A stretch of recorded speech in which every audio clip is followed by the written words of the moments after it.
Have you ever noticed that Ishmael had 12 princes, just like Israel had 12 tribes? Most Christians don't realize this, but those 12 princes became the foundation of Arab nations. And when you connect that to the ancient prophecies about Gaza, Judah, and the end times conflict in the Middle East, the whole story suddenly comes together. Today, we're going to look at how one ancient family feud is still shaping the modern world, and why the Bible said it would happen. Welcome to Mysteries of the Word, where we dig deep into the Bible and the ancient texts people forget about. Let's begin. Genesis says Ishmael had 12 sons, and that they became 12 princes according to their nations. These are the sons of Ishmael, 12 princes according to their nations. But this wasn't an accident. God promised this to Abraham before Isaac was even born. 12 princes shall he beget, and I will make him a great nation. So Ishmael wasn't cursed, he was blessed, just not chosen for the covenant. In the Bible, the number 12 represents government, order, national structure, a complete people. So God gives 12 tribes to Israel, the covenant nation, 12 princes to Ishmael, the non-covenant nations, 2 family lines growing next to each other, 2 nations blessed, but with different missions. Here is the prophecy most people skip. He will live in hostility toward all his brothers. This doesn't mean Ishmael was evil.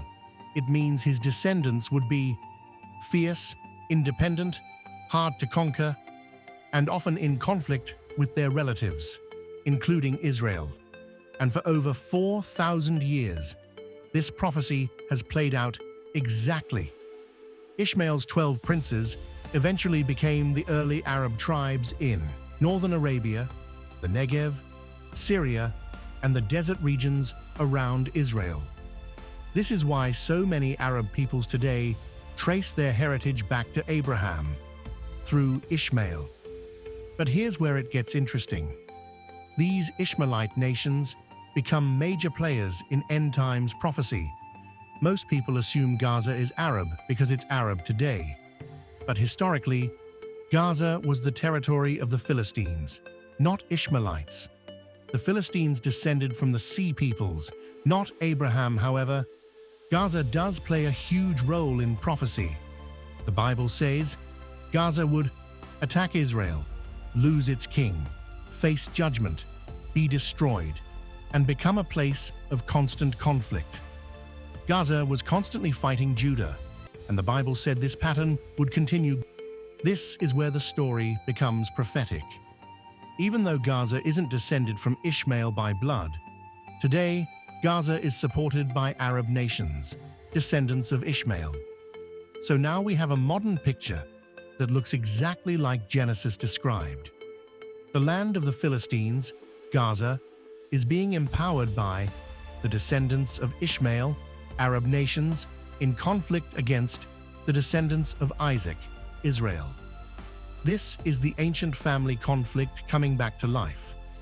Many end times passages describe Israel surrounded by hostile nations, conflict from the east, pressure from the south, Gaza and Philistia involved in war, Arab tribes rising against Israel. Psalm 83, nations surrounding Israel unite. Isaiah 11:14, Israel fights Gaza and the people of the east.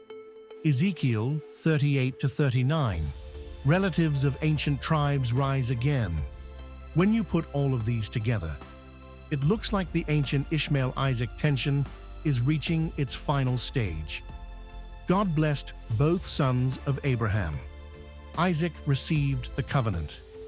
Ishmael received the great nation and 12 princes. But prophecy said their descendants would clash. And today, that same tension is shaping the Middle East, Gaza, Israel, and the world stage. The Bible told us this would happen, and we are watching it unfold right in front of us.